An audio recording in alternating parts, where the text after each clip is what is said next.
आज हिंदू धर्माचा सण वटसावित्री पूजन। आज या ठिकाणी सर्व महिलांनी उत्साहाने सण हा साजरा केला आहे। वटसावित्री पूजन हा आपल्या नवऱ्याला 7 जन्म चांगलं आरोग्य चांगलं भेटावं, सुख संपत्ती भेटावी यासाठी ह्याची पूजन केले जाते।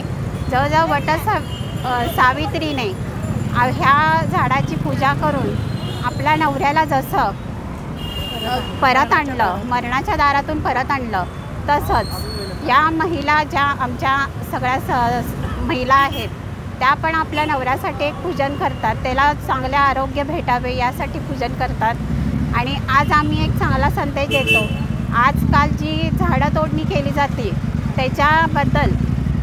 त्याबद्दल आता आपण एक झाड तरी लावून सर्व महिलांनी त्याचं पूजन केलं पाहिजे।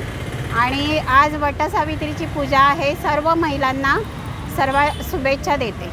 नमस्कार, मी सुवर्णा साळवी, वखार भागात राहते।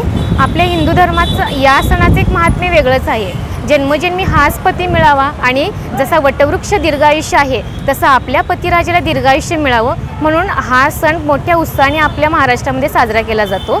त्याचबरोबर आजकाल वृक्षांची खूपच तोड होतीये, ती थांबवून महिलांनी जसं आपण वटवृक्षाची पूजा करतो त्याचप्रमाणे एक झाड लावून त्याची जोपासना करावी असं मी सर्व महिलांच्या वतीनं आपल्या समाजाला आवाहन करते।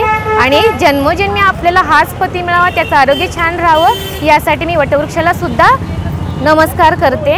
आणि सावित्रीच्या लेखी आम्ही असंच वटवृक्षाची जन्मोजन्मी पूजा करू हे मी वरदान मागते। माझे मिस्टर आर्मीत आहेत आणि सदैव मला सावित्रीच्या आशीर्वादाची गरज पडणारच आहे, याचंही मी तुम्हाला सांगते।